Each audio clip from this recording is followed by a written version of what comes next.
everyone, this is Laura with Laura Gadenic Astrology, and I'm giving you the update for April 6th through the 12th, 2020. So things really start kind of kicking off on Tuesday, April 7th, when we have a square between Mars in Aquarius and Uranus in Taurus. And so I just want to kind of break this down a little bit to understand it further. So Uranus is a very revolutionary planet. It's about revolution, revelation, thinking outside of the box, innovation, freedom, doing things outside of the norm. It's about abrupt changes. It's about radicalization. And Taurus is a sign all about money, food, agriculture, materials, the earth, our physical reality. It's an earth sign. And so if we apply the two together, Uranus and Taurus is all about revelation or revolution of these themes. So, with money, the rise of cryptocurrency or alternative ways of exchanging goods and services, maybe even trade or the bartering system coming back into play. With food and agriculture, there's already food such as like meat being created through labs, through like growing meat in a lab. That's a very Uranus and Taurus theme. So there's kind of innovation with regards to with regards to how we eat, how we make food. There'll be probably a rise in how we exchange goods and services, whether that's through money, cryptocurrency, or trade. And Uranus is all about waking up. And Uranus and Taurus asks us to wake up to the earth, to what's happening right now with regards to climate change and, how the systems that we currently have in society are affecting the earth and are affecting our physical reality. So Mars is a planet about our action, how we take action, how we're motivated, how we do things in the world, where we direct our energy. And Aquarius is a sign that's all about the group, all about society. On the positive, it can be about social justice, about change, like radical change with regards to society or social justice. On the negative side, it can be a little bit dogmatic in terms of like this group of people is better than that group of people. So I think I mentioned this in the last video, but back in the 1930s when Saturn was in Aquarius, that was the rise of the Nazis and of Hitler and of this concept or philosophy that one group of people were better or more ideal than another group of people. So we need to watch out that, Aquarius can be very dogmatic, whether it's dogmatism liberally and with more progressive values, or whether it's dogmatism with more conservative conservative qualities. And so squares are dynamic, they're full of change, they're full of tension and challenges, and so with these two planets coming into a square with each other, there can be a fight between what's dogmatically liberal and what's dogmatically conservative. And so this is something that we'll probably see outside of ourselves in our government and the people who represent us, not necessarily in our personal lives, although it could have an effect on you in your personal life if you have personal planets that are around 5 degrees of Taurus, Aquarius, Leo, and Scorpio, because those are the other fixed signs, and those would indicate kind of drastic change. And if you don't know your birth chart too well, I offer birth chart readings, and this is something we could explore. But as a general theme, Mars square Uranus, there's going to be a sense of breaking free, and breaking through. And it could be even like a conservative backlash, or just tension between the two polarities of ideology. In addition to that, we're still feeling the Pluto-Jupiter conjunction in Capricorn that happened a couple days ago. It's still continuing. And so I just want to briefly go over what this means again. So Jupiter is a planet that likes to make things bigger. It likes to enlarge in, it likes to give benefits to, It's a planet all about gifts and generosity. And Jupiter in the sign of Capricorn, Capricorn's a sign of representing our government, representing the systems and structures in our lives that we need and that we use to organize ourselves, right? And so, Jupiter in Capricorn, very like this is actually happening. We're actually receiving benefits from the government through the $1,200 stimulation that every American is getting who makes below $75,000 a year. And, all the unemployment benefits people are getting as well through this crisis situation. Pluto is a planet indicating crisis. And Pluto in Capricorn indicating crisis in our government, in our systems that we live within, right? And so with these two planets together, we're receiving benefits from the government. And this is also revealing underlying structures of our government or of our systems that are in need of transforming. So this is really about deep systemic change, because although Pluto indicates crisis and crisis within our government, it also indicates, it reveals the underbelly. It reveals what's beneath the surface. It reveals what's toxic, what's dying. And it brings these underlying problematic themes to light so that we can examine it and hopefully transform it and change it. This is a real opportunity for us to see what's not working for us. What's not working for us in our current system. And I think I mentioned this last week. This is the first of 3 conjunctions between Pluto and Jupiter. So the story is not over. This is going to continue throughout the year 2020. So just kind of be aware of that. But we're really in a process or in a moment of deep systemic change. For instance, like with the virus kind of taking over our social lives, our economy, we're really facing the questions of, is our healthcare system working for everyone? Is it the way it currently is it healthy? Is it a thriving healthcare system that is serving the people?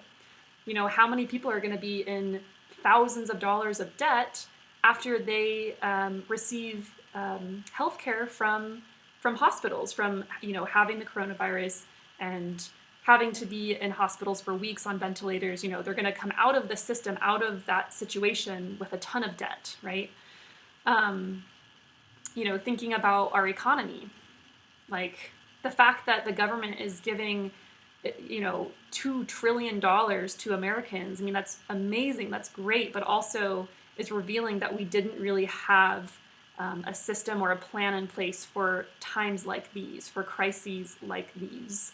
And it's revealing that there's not much of a safety net for Americans. And that, hopefully this is this is the step 1 of the conversation. This is step 1 of dynamic change happening for the way that we support each other through the government, right? So also happening on Tuesday, we have Mercury in Pisces making a sextile to this Pluto-Jupiter conjunction in Capricorn. That's why I brought it up. There's this sextile happening, and Mercury indicates messages, communication, how we exchange ideas, our mentality, our belief system, and sextiles are positive and supportive and full of ease, and so this is kind of the idea of receiving positive, uplifting messages.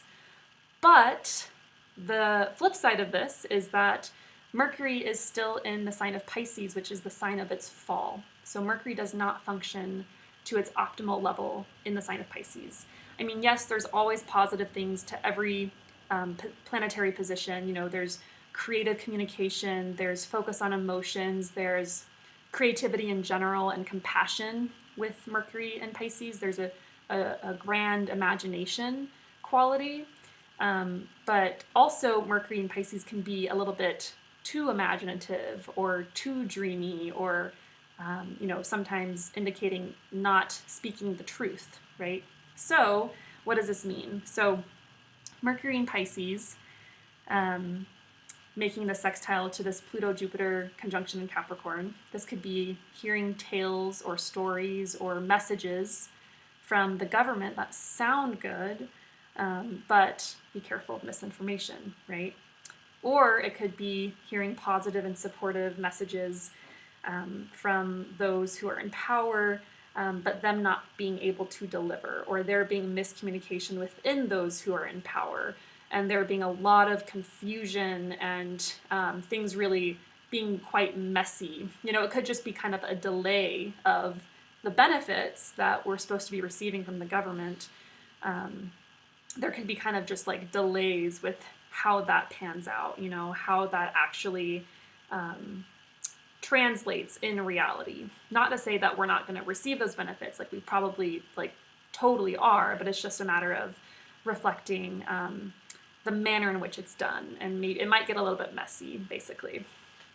So, and once again, this might have been felt for the past couple of days, and it's probably peaking on Tuesday, and then kind of you'll feel it for later throughout the next couple of days after Tuesday. So, so after that, we also have a full moon in Libra on Tuesday. So Tuesday's a really big day. So Libra is a sign all about harmony, beauty, connection, relationships, justice, social justice. It's a sign that's all about the word of the law, or the law of the word. I can't remember the phrase. And it's also about creativity and cooperation. How can we cooperate? And full moons are pinnacles and peaks, and it's a time of releasing and letting go. And we have to know where the ruler of Libra is to get some more information. So the ruler of Libra is Venus. Venus is in Gemini. And Venus is kind of making what's called trines. It's another aspect to the planets Mars and Saturn for quite some time. So these are the two malefic planets together in Aquarius. And I think I talked a little bit about this. So Venus making a trine to them, trines are supportive, easy, flowing, there's positive things coming out of it. But Venus in Gemini wants to socialize, wants to connect, wants to exchange ideas, wants to pollinate her ideas within various social groups, and be a social butterfly. But, obviously the reality is that we can't. We're in quarantine. And so that's kind of being reflected with this trine to the two malefics, Mars and Saturn, both of which are asking us what are the best actions to be done now for the sake of the collective, right? So that's, being alone, being socially isolated, or I guess maybe physically isolated, because we don't have to be actually socially isolated. We can connect with people via technology. And that actually might be just what Venus in Gemini is all about, is about still connecting via technology, or, making money, or continuing friendships using innovation. And also, it's a very productive time. So, there might be this heightened desire for connection and sociability, and finding ourselves more alone. But the trine to Mars and Saturn really helps support Venus's desire to be innovative. Gemini is a very innovative and creative, and just really good with trying new things out, right? So it's a good time to work on creative projects alone, being inventive in how you make money or how you function in relationships. And it's also a good time for letting go of things that are no longer serving you in relationships. So, full moon in Libra is all about relationships and our creativity and social justice. So just some themes to think about. Yeah. Okay, so Friday, April 10th, we have Mercury moving into the sign of Aries. So this is really great news because Mercury is finally moving out of Pisces, the sign of its detriment. And Mercury being our voice, our communication, our thoughts, our beliefs, etc. This is a time when I really think our voices will be heard because Aries won't be not heard. Aries won't be silenced. And so speech communication becomes much more direct, to the point, straightforward, potentially even argumentative, and could result in conflict because Aries is ruled by Mars, the god of war, right? War and conflict. And so oftentimes Mercury and Aries people are kind of like, get to the point, like, let's hurry up with this, and can be very direct and maybe even overly honest. That can be a little bit hurtful. So, be careful, pay attention to how you communicate with other people. Don't be too crass. Being direct and straightforward is great, but also keep in mind, the consequences of your words, because this could be a time where words are cutting.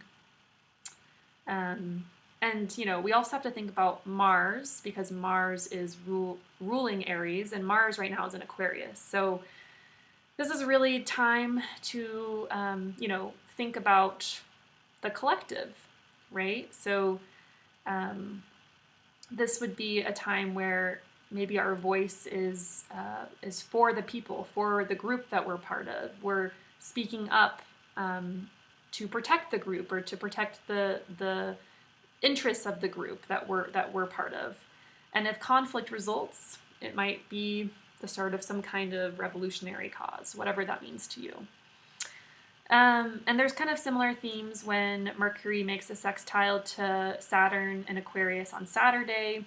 Saturn asks Mercury to speak with integrity, discernment, with boundaries, and with the needs of the people in mind. And we'll experience this Mercury and Aries for about 3 weeks. So it's a really great time to speak your truth with courage and bravery, without fear, because, in a conflict, in a war, you have to be brave. But, remembering to be careful, and to be careful of the effect that our words have on people. So I think that is everything for the week. Pretty big day on Tuesday, and we'll be feeling all of those things, happening throughout the week. And I'm thinking next week when I do my update, I might actually be working on getting some technology to do these updates where I can actually show you the chart, so I can show you on a chart what's happening rather than just talking.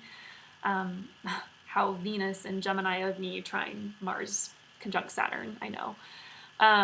So that's how I'm going to be using my productive alone time. And I would love to hear how you use that time, or how your week goes in general. And if you're interested in doing a reading at any point, I'm still offering 25% off of all of my services pretty much indefinitely at this point. So you can check out my website, lauragoodenick.com, to sign up for a consultation. And otherwise, I hope you have a great week. Okay, bye.